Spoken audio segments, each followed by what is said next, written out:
మన ప్రభువైన యేసుక్రీస్తు నామములో మీకు అందరికి మరొకసారి వందనాలు సమర్పిస్తున్నాను. ఏంటండి వాళ్ళ సబ్జెక్టు?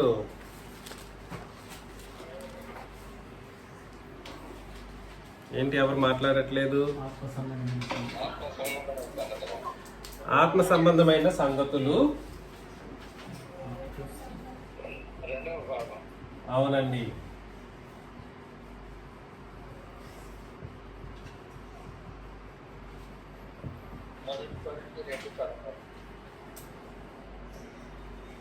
మొదటి ఆత్మ సంబంధమైన సంగతుల్లో మొట్టమొదటిది ఆత్మ సంబంధమైన సంగతులు అన్నప్పుడు క్రొత్త నిబంధన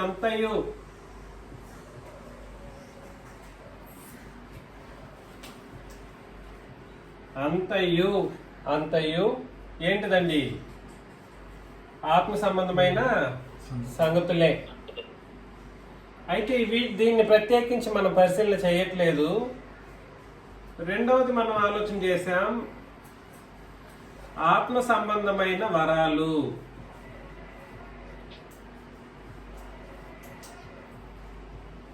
ఆత్మ సంబంధమైన వరాల గురించి ఆలోచన చేస్తున్నాం. ఆత్మ సంబంధమైన సంగతుల్లో క్రొత్త నిబంధన ఆత్మ సంబంధమైనది మొత్తం కూడా. అందులో ఆత్మ సంబంధమైన సంగతుల్లో రెండవది ఏమిటనంటే ఆత్మ సంబంధమైనటువంటి వరాల గురించి ఆలోచన చేశాం. ఇందులో ఆత్మ సంబంధమైన వరాల్లో ఒకటి ఏమిటి? ఆరాధన చేయటం. అవునండి, ఆరాధన చేయడం ఆత్మ సంబంధమైనటువంటి వరం, నీకు ఉన్నటువంటి భాగ్యం అన్నమాట. తర్వాత ఆత్మ సంబంధమైన వరాలలో దీనికి మరొక పేరు ఏమని కూడా ఆలోచన చేశాము, కృపావరములు. తర్వాత పరలోక సంబంధమైన వరాలని కూడా అనొచ్చు. పరలోక సంబంధమైన వరాలు. తర్వాత పరిశుద్ధాత్మ వరాలని కూడా చెప్పొచ్చు. పరిశుద్ధాత్మ వరాలు అనడానికి హెబ్రీ పత్రిక 2వ అధ్యాయం 1 నుండి 4 వచనాలు. పరలోక సంబంధమైన వరాలకి వచనం ఏమిటి? హెబ్రీ పత్రిక 6వ అధ్యాయం 4 నుండి 8 వచనాలు, లేదా 10 కూడా రాసుకోవచ్చు. కృపావరాలు అనడానికి కూడా చాలా వచనాలు ఉన్నాయి. కాబట్టి ఆత్మ సంబంధమైన సంగతుల్లో ప్రాముఖ్యమైనటువంటి ఆత్మ సంబంధమైన వరాల గురించి ఆలోచన చేస్తున్నప్పుడు ఆత్మ సంబంధమైన వరాలకు ఉన్న నానా విధములైనటువంటి పేర్ల గురించి ఆలోచన చేశాం. కృపావరములన్నా, పరలోక సంబంధమైన వరాలు అన్నా, పరిశుద్ధాత్మ వరాలన్నా ఒకటే, ఇవి వేరు కావు, ఇవన్నీ ఒకటే అన్నమాట. ఈ విషయాన్ని మీరందరూ గుర్తించండి. ఇందులో ఈ పరలోక సంబంధమైన పరిశుద్ధాత్మ వరం ఏమిటంటే ఆరాధన చేయటం ఒక వరం. ఎవరికి చేస్తాము ఈ ఆరాధన? పరిశుద్ధాత్మ ద్వారా లేదా వలన. ఎవరికి చేస్తాము? తండ్రికి, క్రీస్తుకు. దీనికి వచనాలు చాలా చాలా ఉన్నాయి. రెండవది కృపావరాలలో భాషలతో మాట్లాడటం అనే ఒక విషయం గురించి మాట్లాడాం. అవునండి? దేంతో? భాషలతో మాట్లాడటం. భాషలతో మాట్లాడడం అనే విషయాన్ని 2 కోణాల్లో ఆలోచన చేశాం. భాషలతో మాట్లాడేవాడు ఎవరితో మాట్లాడతాడంట? దేవునితో మాట్లాడతాడు. ఒకవేళ అది అన్య భాషగా లేదా మనకు మానవ జాతికి తెలియని భాష అంటూ ఉంటే అది ఎవరితో మాట్లాడే భాష? అది దేవునితో మాట్లాడే భాష. ఇందులోనే రెండవ కోణం ఏమిటి? భాషలతో మాట్లాడడం అని అంటే రెండవ కోణం ఏమిటి? మనుషులతో మాట్లాడటం. భాషలతో మాట్లాడేవాడు మనుషులతో మాట్లాడేటువంటి మరొక భాష ఉంటుంది. అదేమిటనంటే ఈరోజు నాకు ఉర్దూ తెలియకపోవచ్చు. ఉర్దూ నాకేం భాష? అన్య భాష. కాబట్టి నేను మనుషులతో మాట్లాడే అన్య భాషలు కూడా ఉన్నాయి, కానీ ఆ భాషలో నేను మాట్లాడగలిగే ఒక అవకాశం ఉంటే అది ఒక అద్భుతమైనటువంటి వరముగా మనం చూస్తాము. కాకపోతే భాషలతో మాట్లాడే వాడు ఎవడైనా కూడా సరే అర్థం చెప్పకపోతే వాడు మౌనముగా ఉండాలనే విషయాన్ని 1 కొరింథీ 14వ అధ్యాయాన్ని సంపూర్ణంగా చదివితే మనకు తేటపరచబడుతుంది. భాషతో మాట్లాడేవాడు ఎలా ఉంటాడండి? అర్థం చెప్పకపోతే ఎలా ఉండాలి? మౌనంగా ఉండిపోవాలి. ఆ విషయాన్ని మనం చదివాం. భాషలతో మాట్లాడటం కూడా ఒక వరం. ఈ రోజు నాకు 5 భాషలు తెలుసు. 5 భాషలు నాకు తెలుసు అన్నప్పుడు దేవుడు నాకు వరాన్ని ఇచ్చాడు. నాకు ఒక అద్భుతమైనటువంటి వరం అది. మీలో కూడా సరే చాలా మంది తమిళ్ మాట్లాడే వాళ్ళు తెలుగు మాట్లాడుతున్నారు, అదేవిధంగా కన్నడ లేదంటే ఇంగ్లీషో లేదా హిందీయో మాట్లాడేటువంటి వాళ్ళు లేకపోలేదు. ఈ విషయాన్ని గుర్తించండి. తర్వాత దేని గురించి ఆలోచన చేశామంటే ప్రవచన వరం గురించి ఆలోచన చేశాం. దేని గురించి అండి? ప్రవచన వరం. ప్రవచన వరంలో 3 ముఖ్యమైనటువంటి ప్రవచనం చెప్పేవాళ్ళు 3 ముఖ్యమైన కార్యాలు జరగడం కొరకు ప్రవచనం చెప్పాలంట. ఏంటిది అది? క్షేమాభివృద్ధి,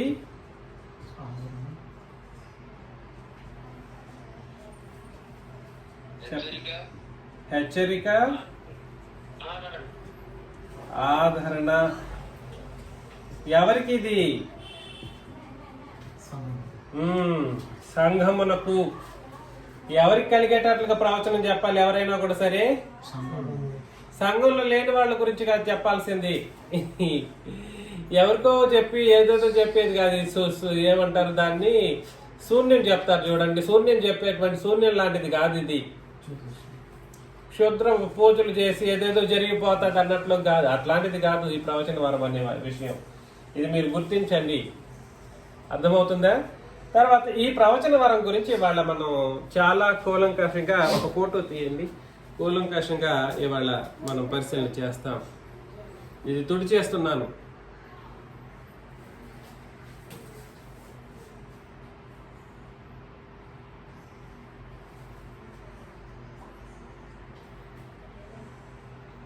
ఒక ఫోటో తీ చాలు.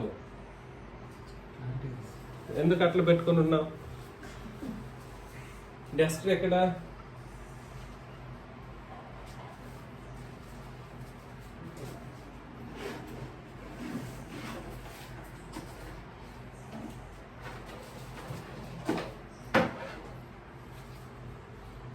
ఇది గుర్తు పెట్టుకోండి. ఇది ఇంతవరకు గత వారం మనం ఆలోచన చేసామండి. మరికొన్ని ఆత్మ సంబంధమైన సంగతులలో ఆత్మ సంబంధమైనటువంటి వరాలకు సంబంధించిన విషయాలను మనం పరిశీలన చేయబోతాం. ప్రవచన వరం, అందులో సి పార్ట్ ఏమిటి? సి పార్ట్ ఏమిటండి? ప్రవచన వరము. ప్రవచించే ఒక అద్భుతమైనటువంటి కృపావరం అన్నమాట. ప్రవచించే వరము చాలా చాలా కీలకమైనది. మరలా 1 కొరింథీ 12వ అధ్యాయంలోకి మనం వెళ్ళిపోదామండి. 1 కొరింథీ 12వ అధ్యాయం.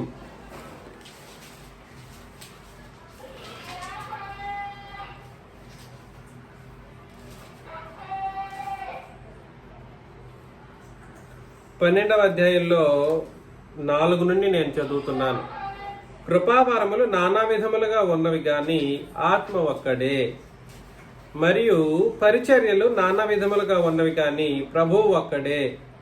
నానా విధములైన కార్యములు కలవు గాని అందరిలోనూ అన్నిటినీ జరిగించు దేవుడు ఒక్కడే. అయినను అందరి ప్రయోజనం కొరకు ప్రతి వానిని ఆత్మ ప్రత్యక్షత అనుగ్రహింపబడుచున్నది.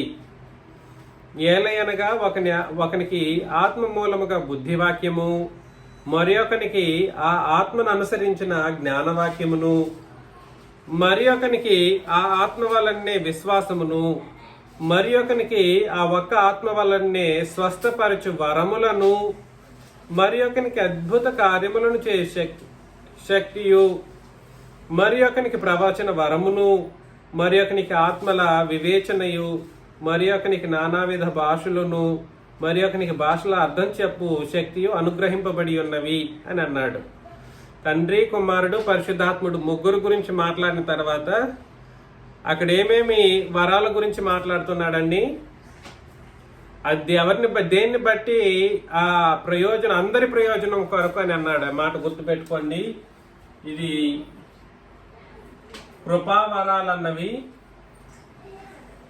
కృపావరాలన్నవి ఎవరి కొరకు? సంఘములో అందరి ప్రయోజనము కొరకు పరిశుద్ధాత్మ, ఈ మాట గుర్తు పెట్టుకోవాలి మీరు. పరిశుద్ధాత్మ ప్రత్యక్షతను బట్టి, ఇది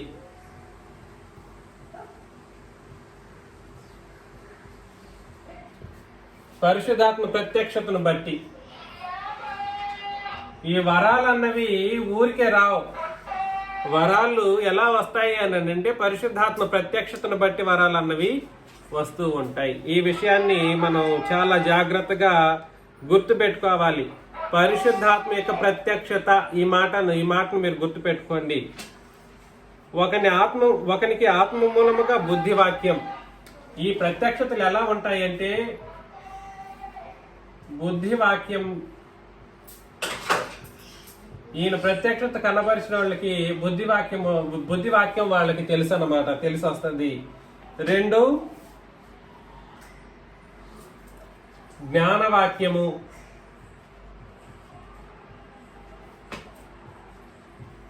3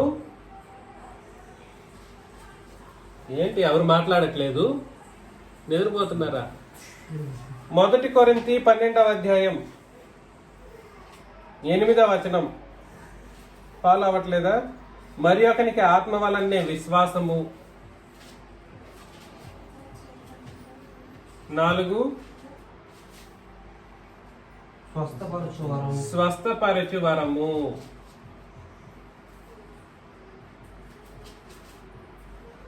తర్వాత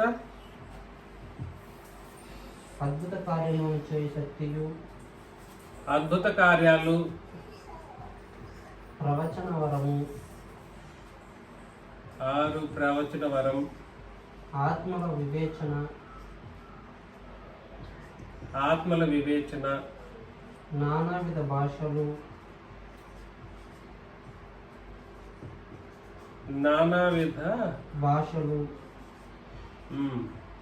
భాషల అర్థము చెప్పు శక్తి.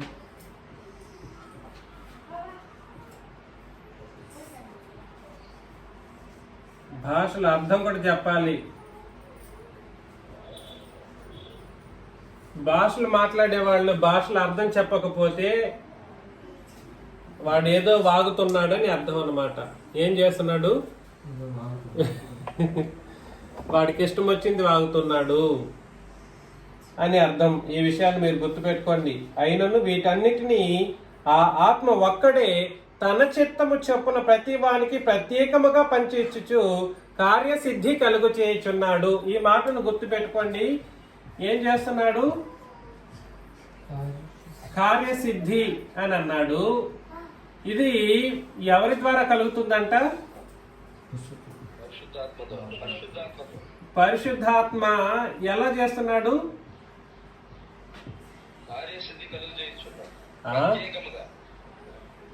పరిశుద్ధాత్మ ఎలా చేస్తున్నాడు? తన చిత్తం చొప్పున. అంటే ఏమర్థం? దాని అర్థం ఆయన ఇష్టం ప్రకారం ఏం చేస్తున్నాడు? కార్యసిద్ధి చేస్తున్నాడు. కానీ మనం 6వ వచనంలో చదివినప్పుడు, 5-6 వచనాలు చదువుతున్నప్పుడు పరిచర్యలు నానా విధములుగా ఉన్నవి కానీ ప్రభువు ఒక్కడే అని అన్నాడు. నానా విధములైన కార్యములు గలవి కానీ అందరిలోనూ అన్నిటినీ జరిగించి దేవుడు అక్కడే అని అన్నాడు. అంటే ఇక్కడ పరిశుద్ధాత్మ తన చిత్తం ప్రకారం చేస్తున్నాడు అని అన్నా, ప్రభువు చేస్తున్నాడు అని అన్నా, తర్వాత తండ్రి అనే దేవుడు చేస్తున్నాడన్నా, ఇది వేరు కాదు. వీరు సమరీతిలో సంఘం పట్ల కార్యాన్ని జరిగిస్తున్నారని అర్థం. ఎవరెవరు చేస్తున్నారు సంఘంలో? తండ్రి, కుమారుడు, పరిశుద్ధాత్ముడు ముగ్గురు కార్యసిద్ధి చేసి ఏమేం చేస్తున్నారు? సంఘంలో ఉన్న ఈ కార్యాలన్నిటి విషయంలో పని చేస్తున్నారన్నమాట. అర్థమవుతుందా? బుద్ధివాక్యం చెప్పే విషయంలో పరిశుద్ధాత్ముడు తన చిత్తం ప్రకారం అన్నప్పటికీ అందులో ప్రభువు లేకుండా ఆ కార్యక్రమం జరగట్లేదు. అదేవిధంగా ప్రభువు ఒక్కడే అని చెప్పినప్పటికీ తండ్రి లేకుండా ఆ కార్యక్రమం అన్నది జరగట్లేదు. ముగ్గురు సమానమైనటువంటి రీతిలోనే కార్యక్రమాలను జరిగిస్తూ ఉన్నారు సంఘం విషయంలో. ఈ మాటలు మీరు గుర్తుపెట్టుకోండి, అత్యంత కీలకమైనటువంటి ఒక సంగతి అన్నమాట. 12వ వచనం, ఎలాగూ శరీరం ఏకమై ఉన్నను అనేకమైన అవయవములు కలిగి ఉన్నదో, ఎలాగూ శరీరం యొక్క అవయములన్నీ అనేకములై ఉన్నను ఒక్క శరీరమై ఉన్నవో, అలాగే క్రీస్తు ఉన్నాడు. ఎవరున్నాడు? క్రీస్తు ఉన్నాడు. ఉదాహరణకు క్రీస్తు అనుకోండి. క్రీస్తు ఉన్నాడు. క్రీస్తు ఎలా ఉన్నాడని అంటే, శరీరం ఏకమై ఉన్నను అనేకములైన అవయములు కలిగి ఉన్నాయి లేదా? చేతులున్నాయి, కాళ్ళున్నాయి, శిరస్సు ఉంది, లోపల అన్ని భాగాలు ఉన్నాయి. ఎలాగనగా యూదులమైనను గ్రీసు దేశస్థులమైనను దాసులమైనను స్వతంత్రులమైనను మనమందరము ఒక్క శరీరంలోనికి ఒక్క ఆత్మయందే బాప్తిస్మము పొందితిమి. ఒక్క శరీరం అనేది ఎవరు? క్రీస్తులోనికి ఒక్క శరీరం అనేది సంఘం. ఒక్క శరీరం అనేది ఏమిటండి? ఒక్క శరీరం అనే సంఘంలోనికి ఎవరి ద్వారా బాప్తిసం తీసుకుంటున్నారు?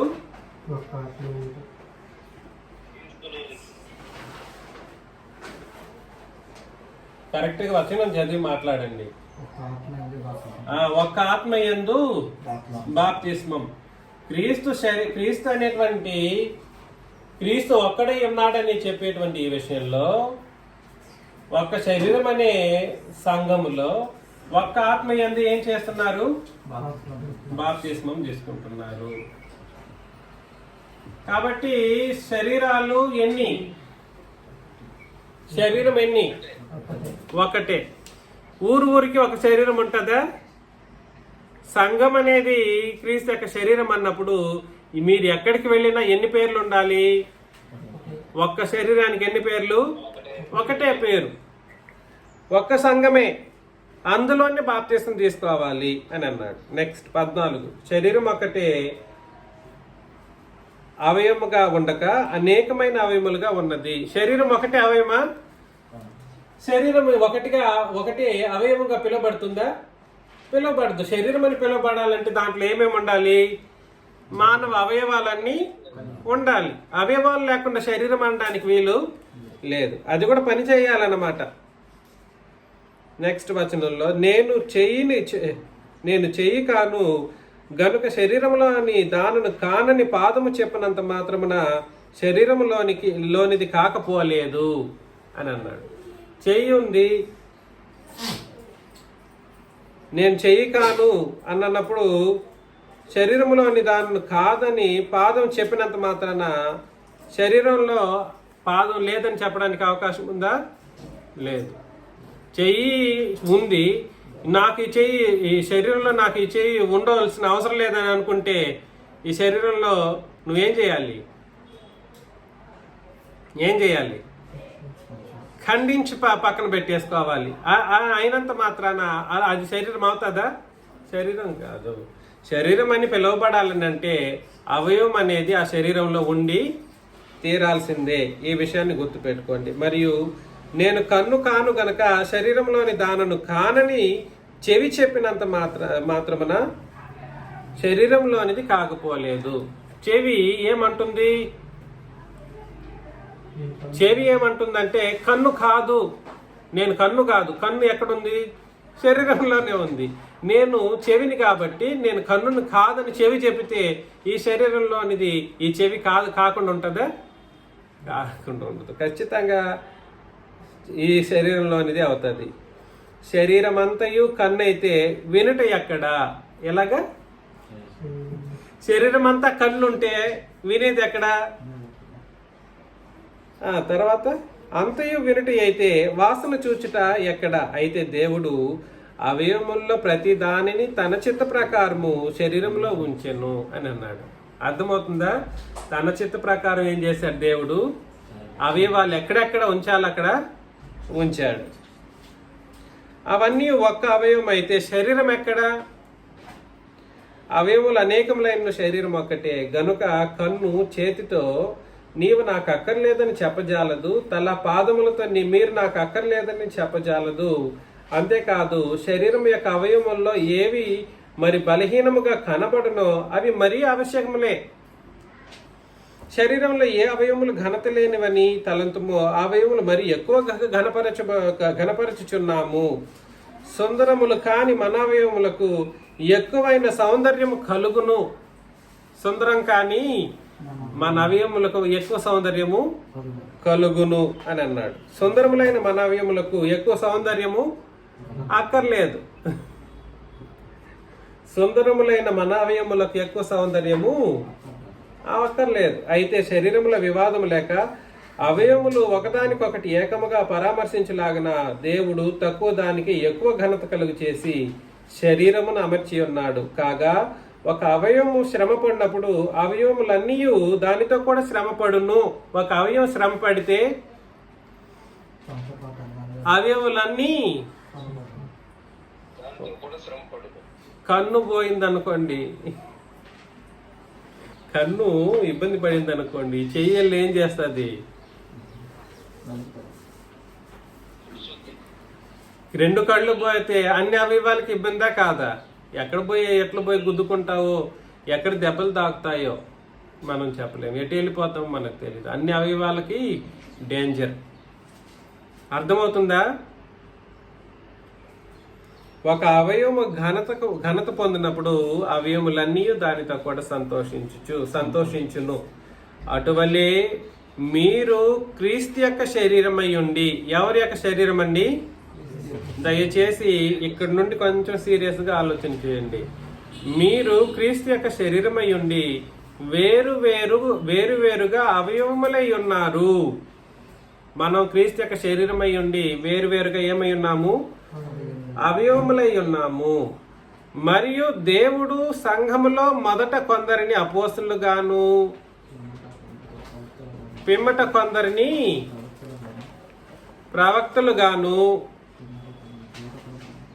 పిమ్మట కొందరిని బోధకులుగాను, అటు పిమ్మట కొందరిని అద్భుతములు చేయవారిని గాను, తర్వాత కొందరిని స్వస్థపరిచే కృపావరములు గలవారి గాను, కొందరిని ఉపకారములు చేయవారిని గాను, కొందరిని ప్రభుత్వములు చేయవారిని గాను, కొందరిని నానా భాషలు మాట్లాడేవారిని గాను నియమించెను.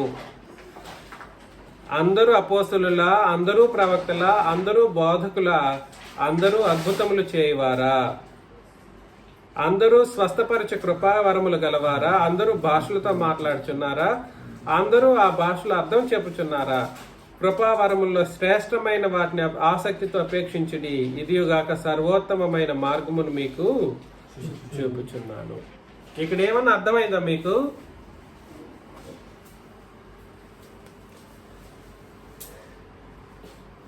ఇది చూడండి, బుద్ధి వాక్యము, జ్ఞాన వాక్యము, విశ్వాసము, స్వస్థపరిచే వరము, అద్భుతములు. ఇక్కడ వరకు ఇది ఎవరు చేశారంటే అపోస్తలులు చేశారు. గుర్తు పెట్టుకోండి. ఎవరు చేశారు? అపోస్తలులు చేశారు. ప్రవచన వరం ఎవరికి ఇవ్వబడింది అంటే ప్రవక్తలకు ఇవ్వబడింది. ఎవరికి?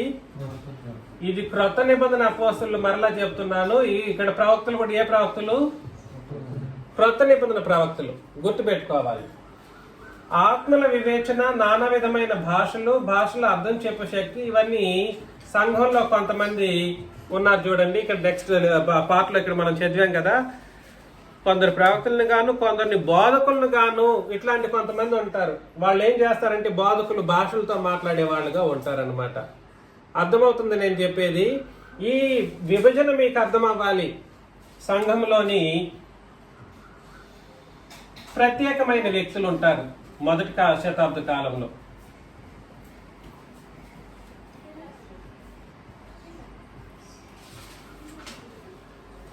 బుద్ధివాక్యం, జ్ఞానవాక్యము, విశ్వాసము, స్వస్థపరిచే వరములు, అద్భుత కార్యములు ఇవన్నీ ఎవరు చేస్తారండి అంటే అపోస్తలులు చేసేవారు.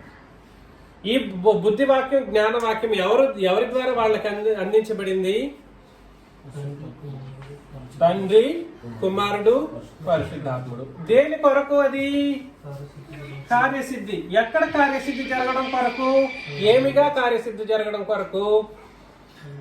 సంఘముగా ఉండడం కొరకు. సంఘము క్షేమాభివృద్ధి లేదా అభివృద్ధి పొందడం కొరకు. యేసు ప్రభు 33.5 సంవత్సరంలో చనిపోయారు. చనిపోయి తిరిగి లేచి సంఘం అప్పుడప్పుడే ఏర్పడుతూ ఉంది. సంఘం ఏర్పడుతూ ఉన్నప్పుడు సంఘం యొక్క రూపురేఖలు, సంఘాన్ని రూపురేఖలు దిద్దటానికి తండ్రి, కుమారుడు, పరిశుద్ధాత్ముడు కార్యసిద్ధి చేస్తూ ఉన్నారు. దేన్ని బట్టి కార్యసిద్ధి చేశారు సంఘాన్ని రూపురేఖలు దిద్దటానికి అనంటే ఈ బుద్ధివాక్యం, జ్ఞానవాక్యం, విశ్వాసము, స్వస్థత వరాలు, అద్భుత వరాలు, ప్రవచన వరం, ఆత్మల వివేచన, నానా విధమైనటువంటి భాషల అర్థం చెప్పే శక్తి, ఇవి సంఘము కార్యరూపం దాల్చడానికి. సంఘం ఏం దాల్చడానికి? కార్యరూపం దాల్చడానికి. అంటే సంఘం అనేది ఒక రూపం దాల్చడానికి అని అర్థం. అభివృద్ధి చెందటానికి లేదా క్షేమాభివృద్ధి చెందటానికి. అభివృద్ధితో పాటు క్షేమంగా అభివృద్ధి చెందాలి. ఒక నంబర్ మాత్రమే కాదు మారాల్సింది. మొదట 10 మంది, మొదట ఎంతమంది వచ్చారు? మొదట 12 మంది సంఘంలో చేర్చబడ్డారు. తర్వాత 3000 మంది, తర్వాత 5000 మంది, తర్వాత సర్వ ప్రపంచంలోకి వాళ్ళు వెళ్ళిపోయారు. ఇలా కార్యసిద్ధి జరగడం అనేది జరిగింది. కార్యసిద్ధి చేయడం అని అంటే అభివృద్ధి చేయటం అని అర్థం అన్నమాట. ఈ కార్యసిద్ధి చేయటం కొరకు ఇవన్నీ వాడుకోబడ్డాయి. సంఘాన్ని కార్యసిద్ధి చేయటం కొరకు ఈ చెప్పబడిన ఈ 9 అంశాలు ఉపయోగించబడ్డాయి. కాకపోతే ఈ 9 అంశాలు అందరికీ ఇవ్వబడ్డాయి అని అంటే అందరికీ కాదు, కొందరికే. అన్ని అపోస్తలులకే ఇవ్వబడలేదు. మరలా అది కూడా చెప్పేశాడు. అందరూ అపోస్తలులు కాదు. ఈరోజు నోటికొచ్చినట్లు నేను అపోస్తలుడిని అని చెప్పుకోవటం, వాళ్ళ పేరు ముందు అపోస్తలుడైనటువంటి ఏ ఐజాక్ అనో లేదా ఏ జేకబ్ అనో ఇట్లాంటి కొన్ని పేర్లు పెట్టుకునేసి చలామణిలో ఉంటూ ఉంటారు. There is nothing called apostolism today. Apostolism అనేది మొట్టమొదటి శతాబ్ద కాలంలో అది యేసు ప్రభు చేత, పరిశుద్ధాత్మ చేత, తండ్రి చేత పిలువబడడం ద్వారాను, వీరు ముగ్గురు కార్యసిద్ధి కలిగించడం ద్వారాను ఏర్పాటు చేయబడింది. ఏది? అపోస్తలత్వం అనేటువంటిది. అలాగే ప్రవక్తల యొక్క ప్రవచన వరం అనేటువంటిది కూడా. సరే, అర్థమవుతుందండి. కాబట్టి కీలకమైనటువంటి పాత్రలు పోషించింది ఎవరెవరు అని అంటే సంఘాన్ని అభివృద్ధి చెందించే కార్యక్రమంలో కీలకమైన పాత్రలు పోషించిన వాళ్ళు వీళ్ళు. ఎవరెవరు? ఇక్కడ చెప్పినటువంటి ఈ 9 క్వాలిటీస్ ని ఎవరెవరైతే కలిగి ఉంటారో లేదా 9 క్వాలిటీస్ ని జరిగించే విధానంలో ఎవరైతే ఉంటారో వాళ్ళు ఎక్కువగా వాళ్ళే ప్రామాణికంగా ఉంచబడ్డారు మొదటి శతాబ్ద కాలంలో. ఈ విషయాన్ని మనం గుర్తుపెట్టుకోవాలి, అర్థం చేసుకోండి. సంఘము రూపురేఖలు దిద్దుకోవాలని అంటే వీళ్ళ ద్వారానే ఏర్పాటు చేయడం జరిగింది. అర్థమవుతుందని నేను చెప్పేది. మరలా ఎఫెసీలకు రాసిన పత్రికకి వెళుదాం. ఎఫెసీ పత్రికలో 2వ అధ్యాయం 20-22 2వ అధ్యాయం 20 నుండి 22 వచనాలు మనం చదివినప్పుడు, క్రీస్తు యేసే ముఖ్యమైన మూలరాయి అయి ఉండగా అపోస్తలులను ప్రవక్తలను వేసిన పునాది మీద మీరు కట్టబడి ఉన్నారు. ఎవరెవరు కట్టబడి ఉన్నారు? సంఘము ఎలా కట్టబడిందో చెప్తున్నాడు, ఎలా రూపురేఖలు దిద్దుకునిందో చెబుతూ ఉన్నాడు. సంఘం రూపురేఖలు దిద్దుకోవటానికి ఎవరెవరు పనిచేశారు? అపోస్తులు, ప్రవక్తలు అని అన్నాడు. అపోస్తులు ప్రవక్తలు ఏం చేశారు? క్రీస్తు యేసే అనేటువంటి మూలరాయి క్రీస్తు. దీని మీద ఏం చేశారు వీళ్ళు? పునాది వేసి సంఘాన్ని ఏర్పాటు చేశారు. దేన్ని ఏర్పాటు చేశారు? సంఘాన్ని రూపురేఖలు దిద్దారు. సంఘానికి ఒక రూపానికి తీసుకొచ్చింది ఎవరు అని అంటే మొదటి శతాబ్దపు అపోస్తలులు, మొదటి శతాబ్దపు ప్రవక్తలు. ఈ మాట మీరు దయచేసి మర్చిపోకూడదు. మన దినాన ఒక సంవత్సరానికి ముందు అనుకుంటాను మరియదాస్ గారికి ఆయన ద్వారా నాకు ఆ విషయం తెలిసి వచ్చింది. ఈ చీరాల ప్రాంతంలో ఒక ఆయన ఉన్నారు. ఆయన పేరు ఏం పేరు? విల్సన్ డేవిడ్ అనే ఒక సోదరుడు. అతనికి తెలియకపోతే సైలెంట్గా ఉండిపోవచ్చు. అదేవిధంగా అతన్ని ప్రేరేపించి బెంజమిన్ అనేటువంటి మరొక సోదరుడు గుంటూరులో,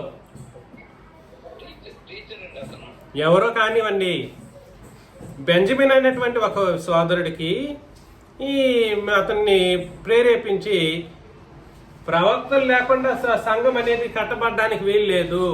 ఈ ప్రవక్తలు అపోస్తులు అని అన్నప్పుడు అపోస్తులు ఓకే, అపోస్తులు మాత్రమే కట్టలేదు, ప్రవక్తలు కూడా కట్టారు. దేన్ని కట్టారు? సంఘాన్ని. ఎలా కట్టారు? ఆ ప్రవక్తలు ముందుగానే ప్రవచించారు. ఏ ప్రవక్తలు ముందుగానే ప్రవచించారు? క్రొత్త నిబంధన సంఘాన్ని ముందుగానే ప్రవచించారు. వాళ్ళ ప్రవచనం మేరకు అపోస్తులు కట్టారు అన్నట్లుగా, అందుకనే అపోస్తులు ప్రవక్తలు అనేటువంటి మాటలు ఉపయోగించబడ్డాయి. కాబట్టి అపోస్తుల బోధ కాదు, అపోస్తులను ప్రవక్తలను చెప్పిన బోధను బట్టి సంఘం అనేది కట్టబడాలని ఒక అబద్ధ బోధను తీసుకొచ్చాడు. అతని పేరు విల్సన్ డేవిడ్ అనే సోదరుడు. ఆయనకి ఏం తెలుసో తెలీదు, నాకు తెలియదు. మీరు దయచేసి ఆలోచన చేయండి. అపోస్తులు ప్రవక్తలు అనేవాళ్ళు, ఇక్కడ చెప్పబడినటువంటి ప్రవక్తలు అన్నవాళ్ళు క్రొత్త నిబంధన ప్రవక్తల గురించి మాట్లాడడం జరిగిందే తప్ప పాత నిబంధనలో ఉన్న ప్రవక్తల గురించి కాదు చెప్పింది. అపోస్తులను ప్రవక్తలను అని అన్నప్పుడు ఇక్కడ చెప్పబడినటువంటి ప్రవక్తలు క్రొత్త నిబంధన ప్రవక్తలు అనే విషయాన్ని మనం అర్థం చేసుకోవాలి. నోటికొచ్చింది మాట్లాడుతుంటారు మనుషులు. నోటికొచ్చింది మాట్లాడకూడదు. ఇక్కడ ప్రవక్తలు అనే వాళ్ళు ఎవరు?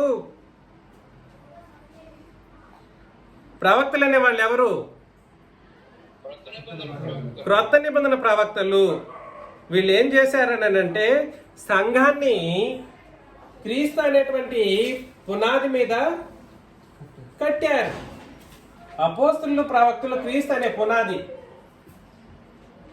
దీని మీద సంఘం అనేది ఏం చేయబడింది? కట్టబడింది.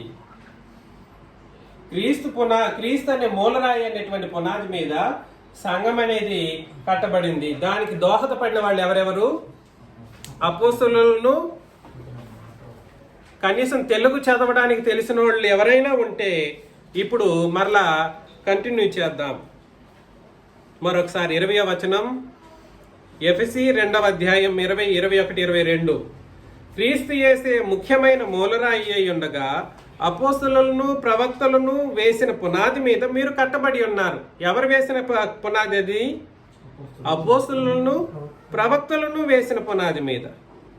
ప్రతి కట్టడమును ఆయనలో చక్కగా అమర్చబడి ప్రభువునందు పరిశుద్ధమైన దేవాలయం ఒకటకు వృద్ధి పొందుచున్నది. దాన్ని ఏమంటారంటే రూపురేఖలు దిద్దుకుంటూ ఉంది. వీళ్ళు యేసు ప్రభు పునాది అంటే ఆయన మరణించారు. ఎవరి సమక్షంలో మరణించారు? ఇశ్రాయేలీల సమక్షంలో మరణించినప్పటికీ ఆయన మరణానంతరం వచ్చినటువంటి క్రొత్త నిబంధనను ఉపదేశం చేసిన వాళ్ళు అపోస్తలులు అయితే, ఆ ఉపదేశం చేస్తూ ఉన్నప్పుడు సంఘం ఏర్పడుతూ ఉన్నప్పుడు దాన్ని నడిపించిన వాళ్ళు ఆనాడు ప్రవక్తలు. అలాగా ఒక్కొక్క ఇటుక ఆత్మ సంబంధమైనటువంటి ఇటుకలు తయారయ్యాయి. ఒక్కొక్క మనిషి ఒక్కొక్క అవయవముగా సంఘంలో చేర్చబడుతూ వస్తూ వచ్చాడు. అలాగా వృద్ధి పొందుతూ పెరుగుతూ వచ్చింది క్రీస్తు యొక్క శరీరం అనబడినటువంటి సంఘం అన్నమాట. ఆయనలో మీరు కూడా ఆత్మ మూలముగా దేవునికి నివాస స్థలమై ఉండుటకు కట్టబడుచున్నారు. కాబట్టి దేవునికి నివాస స్థలమై ఉండుటకు ఎవరి మూలముగా కట్టబడాలి? ఆత్మ మూలముగా కట్టబడాలి. కాబట్టి తండ్రి, కుమారుడు, పరిశుద్ధాత్ముడు ముగ్గురు సమానమైనటువంటి కార్యక్రమాలు చేస్తూనే ఉన్నారు సంఘం యొక్క రూపురేఖలు దిద్దే విషయంలో. అర్థమవుతుందా? కాకపోతే ఆ కార్యరూపం దాల్చింది మాత్రం ఎవరిని బట్టి? అపోస్తులను, ప్రవక్తులను. నేను ఎందుకు ఇంత తీవ్రంగా ఈ విషయాన్ని చెబుతున్నానని అంటే, ఇట్లాంటి ఒక అబద్ధ బోధ పాత నిబంధన ప్రవక్తలు లేకుండా బోధించకూడదు అని వాళ్ళు ప్రవచించింది పాత నిబంధన విషయాలను కూడా కలపాలనేటువంటి ఒక ఉద్దేశంతో సంఘానికి ఉపదేశం చేసేటప్పుడు పాటించాలనేటువంటి ఉపదేశము, ఇంకేదో ఒక ఉపదేశం. పాత నిబంధన వాళ్ళు చెప్పకుండా మనం ఉపదేశం చేయటానికే లేదనడం కొరకు ఇక్కడ ప్రవక్తలు అంటే పాత నిబంధన ప్రవక్తలు అనేటువంటి ఒక తప్పుడు సిద్ధాంతాన్ని విల్సన్ డేవిడ్ అనే సోదరుడు ఆయన సిద్ధాంతాన్ని తయారు చేసుకున్నారు. నరకమే ఆయనకు చివరి గతి అన్నమాట. ఎందుకు? అతనికైనా అతని బోధలు వినే వాళ్ళకైనా మారాల్సినటువంటి పరిస్థితి ఉంది. ఈ రోజు మారితే మీకు మంచిది, ఎవరికైనా కూడా సరే చెబుతున్నాను. ఎందుకనంటే 3వ వచనం కంటిన్యూ చేస్తాం. ఈ హేతువు చేత 3వ అధ్యాయం 1వ వచనం, ఈ హేతువు చేత అన్ని జనులైన మీ మీద క్రీస్తు యేసు యొక్క ఖైదీనైన పౌలను నేను ప్రార్థించుచున్నాను. మీ కొరకు నాకు అనుగ్రహింపబడిన దేవుని కృప విషయమైన ఏర్పాటును గూర్చి మీరు విని ఉన్నారు. ఎట్లనగా క్రీస్తు మర్మము దేవదర్శనం వలన నాకు తెలియపరచబడినదన్న సంగతిని గూర్చి మునుపు సంక్షేపముగా వ్రాసి తిని. 4-5 ఎవరైనా చదువుతారా? మీరు దానిని చదివిన యెడల దానిని బట్టి ఆ క్రీస్తు మర్మమును గూర్చి నాకు కలిగిన జ్ఞానము గ్రహించుకొనగలరు.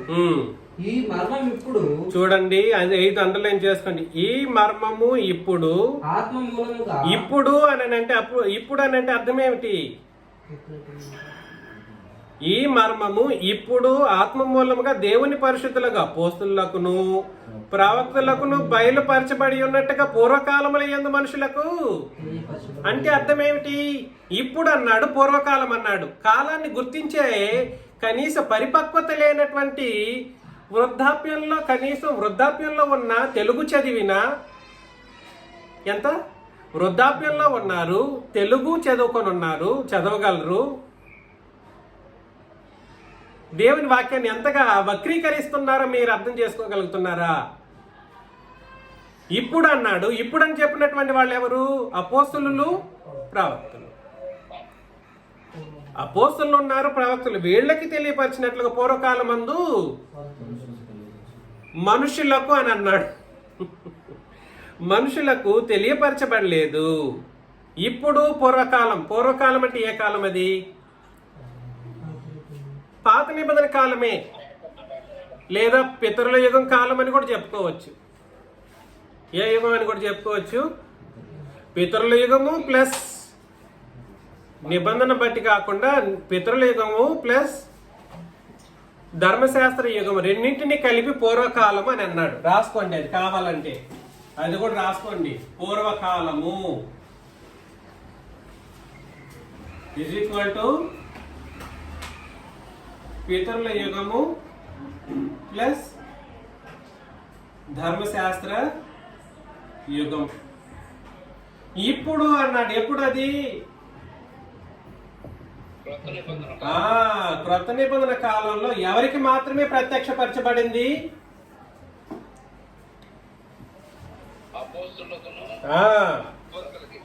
ప్రవక్తలకి. ఈ ప్రవక్తలు ఏ ప్రవక్తలో? అయ్యా మరేదాస్ గారితో వాదించాడు ఆ సోదరుడు, బెంజమిన్ సోదరుడు.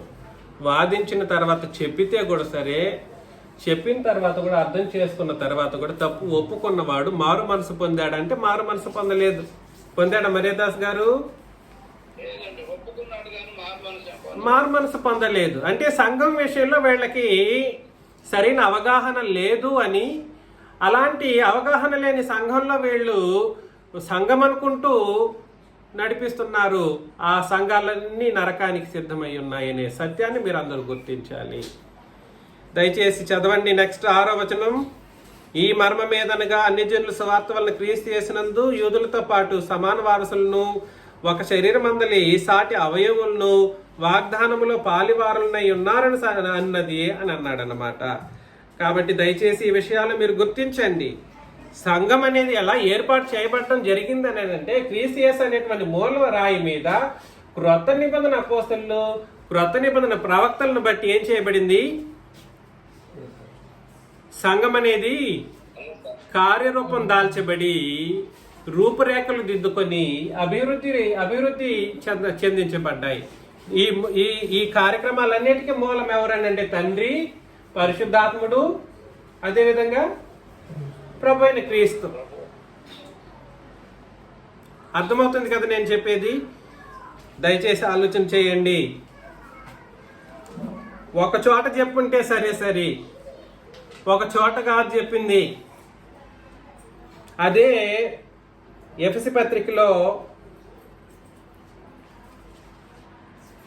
4వ అధ్యాయం 11 నుండి 13 వచనాలు చదివితే, ఎఫెసీ పత్రిక 4:11 నుండి 13 వచనాలను చదివినప్పుడు, మనమందరము విశ్వాస విషయంలోనూ దేవుని కుమారుని గూర్చిన జ్ఞాన విషయములోను ఏకత్వము పొంది సంపూర్ణ పురుషుల మగు వరకు, అనగా క్రీస్తునకు కలిగిన సంపూర్ణతకు సమానమైన సంపూర్ణత కలవారు మగు వరకు ఆయన ఈలాగున నియమించెను. ఎలాగున నియమించెను? మనుషులలో, ఇక్కడ సంఘంలో ఉన్న వాళ్ళు ఎవరైనా కూడా సరే, మేము సంఘంలో ఉన్నామని అనుకున్న వాళ్ళు ముందు తెలుసుకోవాల్సినటువంటి అత్యంత ముఖ్యమైన విషయం గురించి ఇక్కడ మాట్లాడుతూ ఉన్నాడు. మనం నిజముగా క్రీస్తు శరీరం అనేటువంటి సంఘంలో అవయముగా ఉండాలనుకుంటే క్రీస్తు నియమించినటువంటి ఈ నియామకాలకు సంబంధించిన విషయాలను గుర్తించాల్సిన అవసరం ఉందనే చెబుతున్నాడు. 13 ఏమని నియమించాడు? పరిశుద్ధులు సంపూర్ణులగునట్లు, క్రీస్తు శరీరము క్షేమాభివృద్ధి చెందినట్లు, పరిచర్య ధర్మము జరుగుటకును ఆయన కొందరిని ఏమిగా ఏర్పాటు చేసుకున్నాడు? అపోస్తలును గాను, కొందరిని ప్రవక్తలను గాను, సువార్తికులను గాను, కాపరులను గాను, ఉపదేశకులు. ఇక్కడ రాసుకోవచ్చు మీరు. సంఘంలో ప్రత్యేక వ్యక్తులని అన్నాను చూడండి. ఇక్కడ ఈ ప్రత్యేక వ్యక్తులు అంటే ఈ వీళ్ళు ఎవరెవరు? వాళ్ళు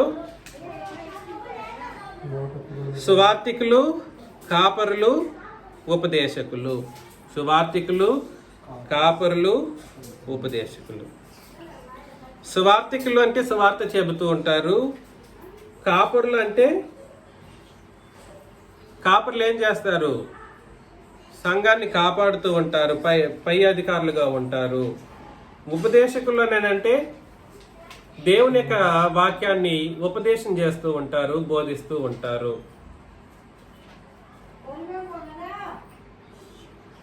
ఈ సువార్తికులు, కాపరులు, ఉపదేశకులు స్వయంగా ఏమి చేయరు. సువార్తికులు, కాపరులు, ఉపదేశకులు స్వయంగా ఏమీ చేయటానికి లేదు. They have no authority to preach whatever they can speak. అర్థమవుతుందా? వాళ్ళు అనుకున్నది ఉపదేశించడానికి వాళ్ళకి అధికారం అంటూ లేదు. మరి ఏం చేయాలి వాళ్ళు? చూడండి, అపోస్తలులు ఏదైతే బోధించారో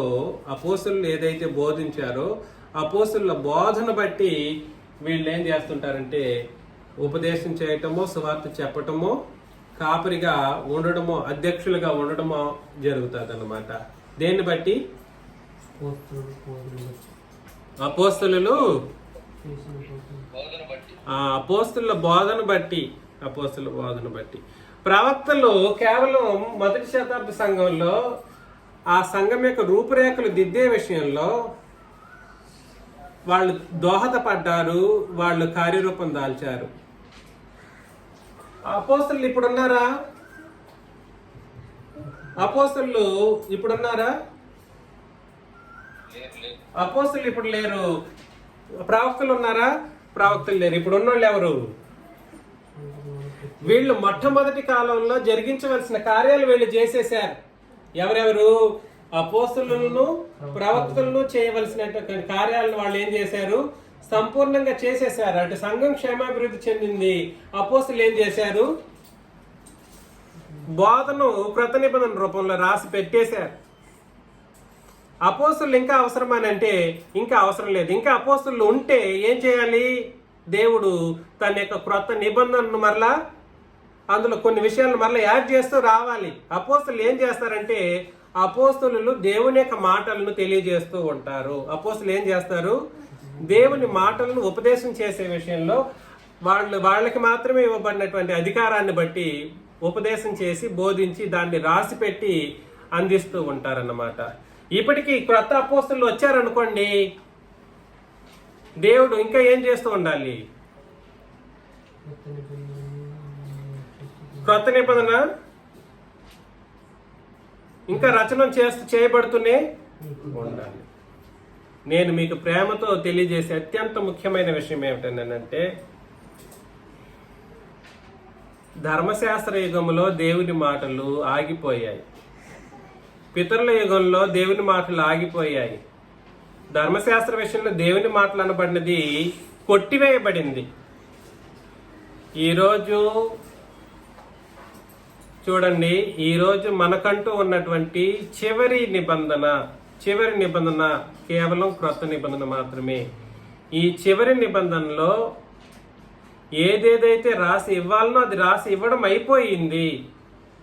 ఏదేదైతే రాసి ఇవ్వాలనో రాసి ఇవ్వడం అయిపోయింది.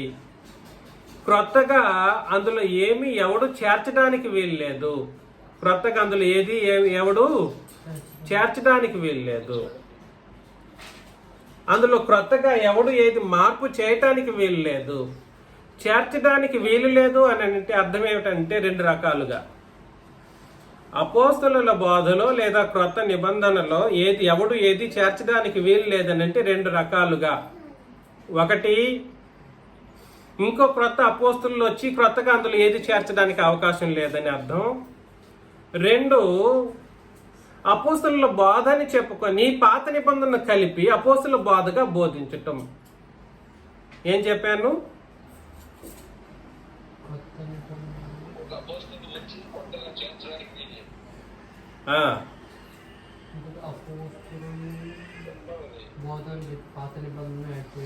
అపోస్తలుల బోధ ఒకేసారి ఉపదేశించడం చేయడం జరిగింది. వాళ్ళు రాసి ఇచ్చేసి అయిపోయింది.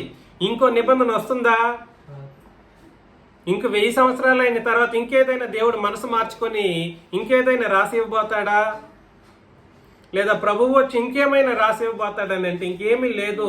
ఇంక రాయిపోయేదంటే ఏమీ లేదు. చిట్ట చివరి శాశ్వతమైన మార్పు లేని నిబంధనను ఈరోజు మనం కలిగి ఉన్నాం. ఇంకో నిబంధన రాబోదు. ఈ క్రొత్త నిబంధన మాత్రమే చిట్ట చివరి నిబంధన. ఈ నిబంధనను బట్టి ఇంకేదైనా కార్యక్రమాలు జరగబోతాయి అంతే తప్ప అందులో ఇంకొకటి ఏది యాడ్ చేయటానికి వీల్లేదు, కలపడానికి వీల్లేదు. కలపడం అంటే ఎలాగా? రెండు కోణాల్లో ఆలోచన చేశాం. కొత్త అపోస్తలులు వచ్చి వాళ్లకు తోచిన ఉపదేశాలు రాయబడ్డానికి అందులో వీల్లేదు. రెండు, పాత నిబంధనను కలిపి క్రొత్త నిబంధన బోధ అని చెప్పడానికి, అపోస్తలుల బోధ అని చెప్పడానికి వీల్లేదు. ఈ రెండు కార్యక్రమాలు చేసిన వాళ్ళు ఎవరైనా ఉంటే వాడు ఎటువంటి అపోస్తలుడు అంటే ఆ దొంగ అపోస్తలుడు. పాత నిబంధనలు కూడా కలిపి బోధించేటోడికి దొంగ బోధకుడు అని అర్థం. ఏం బోధకుడు? పాత నిబంధనను కలపడానికి కోసం ఈ క్రొత్త నిబంధన ప్రవక్తల్ని పాత నిబంధన ప్రవక్తలు అన్నోడు కూడా ఏం బోధకుడై ఉంటాడు? దొంగ బోధకుడు లేదా అబద్ధ బోధకుడు. వీళ్ళు చెప్పింది అయిపోయింది. అపోస్తలులు క్రొత్త నిబంధన అపోస్తలులు పోయారు, క్రొత్త నిబంధన ప్రవక్తలు పోయారు. ఇంకా మిగిలి ఉన్నది సువార్తికులు, కాపరులు, ఉపదేశకులు. వీళ్ళు మాత్రమే ఉంటారు. వీళ్ళు చేయాల్సింది వీళ్ళు చేసి ఇచ్చేసి అయిపోయింది. వాళ్ళు సంపూర్ణం చేసేసారు. సంఘాన్ని సంపూర్ణంగా ఎస్టాబ్లిష్ చేశారు. ఈ కార్యసిద్ధి చేయటానికి తండ్రి, కుమారుడు, పరిశుద్ధాత్ముడు వర్కౌట్ చేశారు. ఈరోజు ఎవడైనా సంఘంలో ఉన్నాను, మేము నిజమైన సంఘం మాది అని అనుకుంటే వాళ్ళ యొక్క ముఖ్యమైనటువంటి ఆలోచన ధోరణి ఎలా ఉండాలంటే, ఎలా ఉండాలి? కేవలం క్రొత్త నిబంధనను మాత్రమే మేము పాటిస్తున్నాం, క్రొత్త నిబంధనను బట్టి మేము బాప్తిస్మం తీసుకున్నాం, క్రొత్త నిబంధనను బట్టి మేము ఆరాధన కార్యక్రమాలు జరిగిస్తూ ఉన్నాం అనాలి. అంతేగాని అక్కడ ప్రవక్తలను ఉంది కాబట్టి పాత నిబంధన ప్రవక్తలను ఇక్కడ కలుపుకోవడానికి వీలు లేదు. అలా పాత నిబంధన కలిపి అపోస్తులు, పాత నిబంధన క్రొత్త నిబంధన అపోస్తులు, పాత నిబంధన ప్రవక్తలను కలిపిన బోధనే మనం ఈరోజు బోధించి బాప్తిసం తీసుకున్నాం అనుకోండి, అలాంటి రక్షణ ఎటువంటి రక్షణ అయి ఉంటుంది చెప్పండి? అటువంటి రక్షణ అయి ఉంటుంది? క్రొత్త నిబంధన అపోస్తలుల బోధను, పాత నిబంధన ప్రవక్తల ఉపదేశాలను కలిపి తీసుకున్నటువంటి రక్షణ ఎటువంటి రక్షణ అయి ఉంటుంది?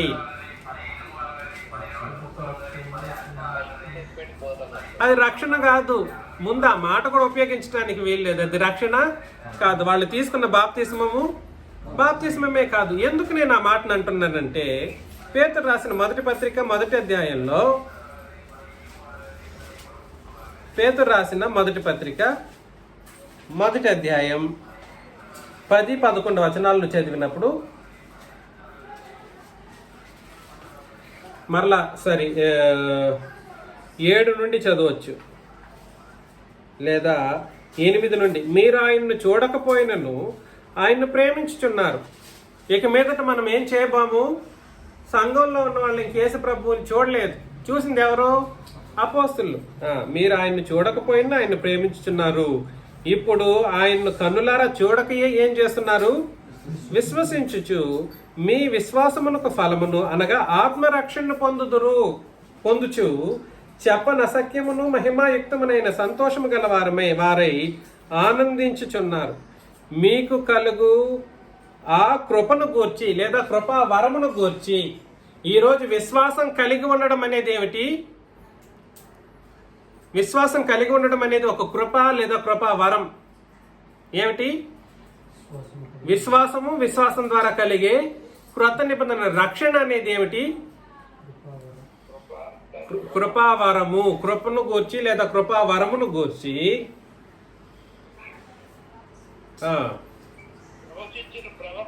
ప్రవచించిన ప్రవక్తలు చూసారా? ఏ రక్షణను గూర్చి పరిశీలించు? క్రొత్త నిబంధన రక్షణను గూర్చి ఆ ప్రవక్తలు ప్రవచించారు, వాస్తవమే కాదనట్లేదు. కానీ ప్రవచించిన వాళ్ళు ఉపదేశముగా మనం ప్రవచనాలను తీసుకోవటానికి లేదు. మత్తయి, మార్కు, లూకా, యోహాను సువార్తలకు ముందున్నటువంటి లేదా ఆదికాండము నుండి మత్తయి, మార్కు, లూకా, యోహాను సువార్తల్లో చివరి అధ్యాయానికి ముందు అధ్యాయాల వరకు, మత్తయి 27, మార్కు 15, లూకా 23, యోహాను 19 వరకు ఉన్నటువంటి ఏ సంగతులనైనా మనం ఎలాగే చూడాలి? ప్రవచనంగా చూడాలి. దాన్ని మనం రక్షణగా తీసుకోవటానికి లేదు. ఎందుకనంటే వాళ్ళకి అర్థమైంది ఏమని చదవండి. మీకు కలుగు ఈ